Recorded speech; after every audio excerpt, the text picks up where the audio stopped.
All right, so I did one of these last night. It is Saturday, March 1st. Spring has sprung. We've started to get some kind of like reaction pieces from journalists and columnists in response to the kerfuffle in the Oval Office yesterday between convicted felon, adjudicated rapist, and adjudicated fraudster President Donald Trump and noted eyeliner enthusiast Vice President J.D. Vance, and an actual hero, Ukrainian President Zelensky. And last night I covered an article from The Atlantic by Tom Nichols. Today I'm going to talk about an article from David Frum from The Atlantic that is echoing a lot of things that I've been thinking about over the last 24 hours. The title of his article is "At Least We Know the Truth. It's ugly but necessary to face."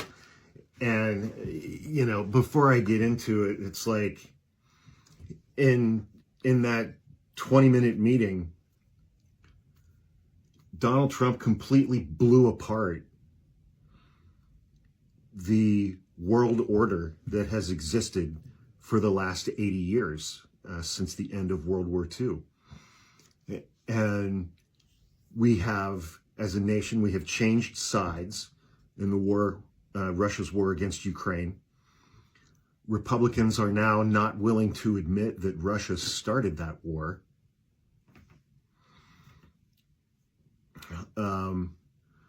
You know, but don't ask them what started the war between Israel and Hamas. Republicans are no longer willing to admit that Russia started that war.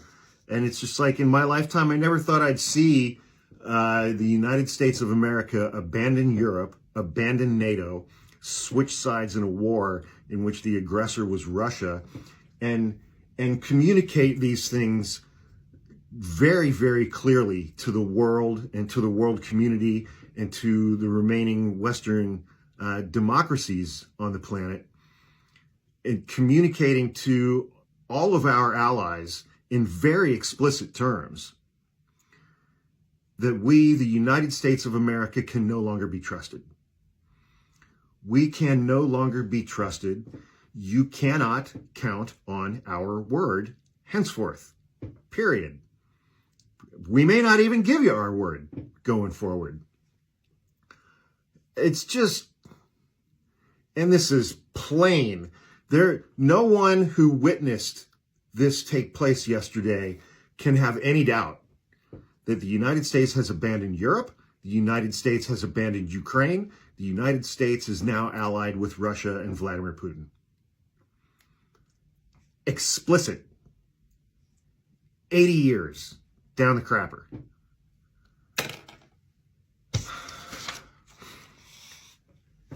At least the Oval Office meeting held by President Donald Trump and Vice President J.D. Vance with Ukrainian President Volodymyr Zelensky was held in front of the cameras.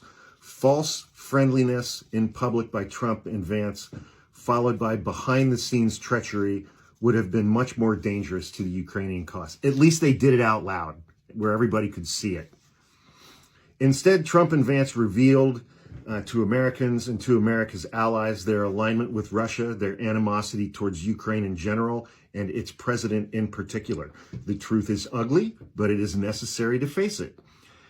Yesterday's meeting gave the lie to any claim that this administration's policy is driven by any strategic effort to advance the interests of the United States, however misguided. Trump and Vance displayed in the Oval Office a highly personal hatred.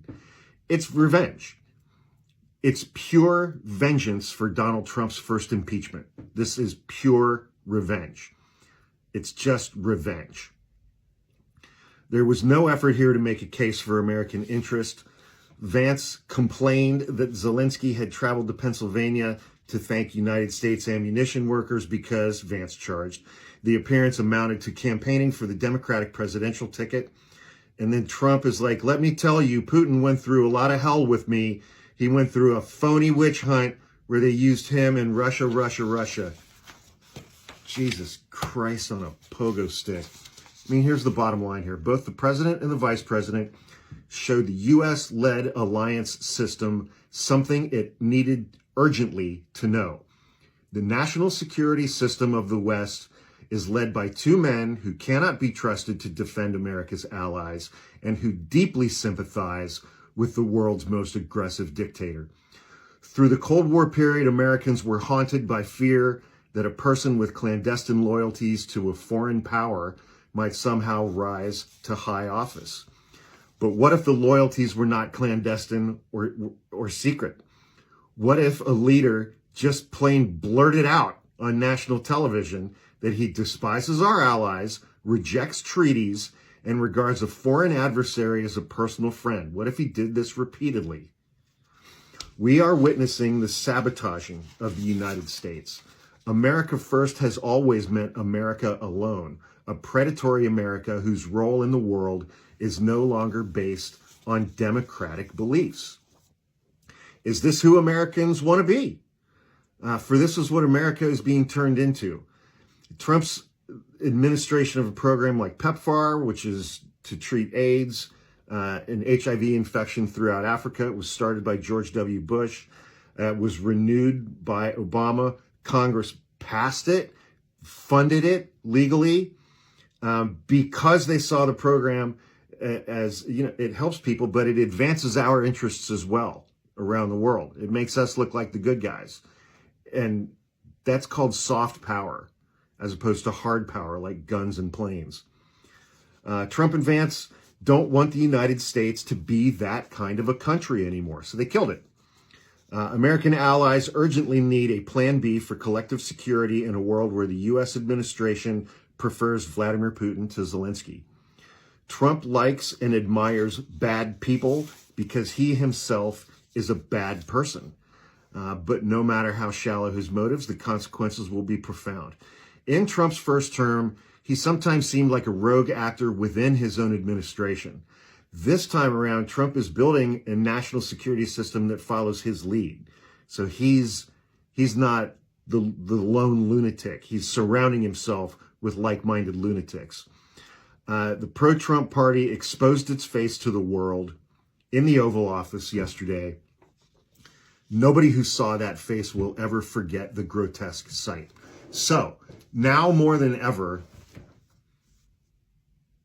it's important to stand with Ukraine. I got a couple of hoodies and a couple of t-shirts from Tom at Dagger Studios. I will tag him below. He makes and sells these things.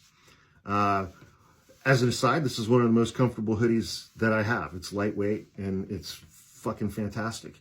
But $10 from every shirt, $10 from every hoodie is donated directly to the funding of orphanages in Ukraine and to get emergency medical supplies to Ukrainian civilians inside Ukraine. And that stuff is needed now more than ever. So please click the tag below and get yourself a hoodie or a t-shirt. Thanks, everybody.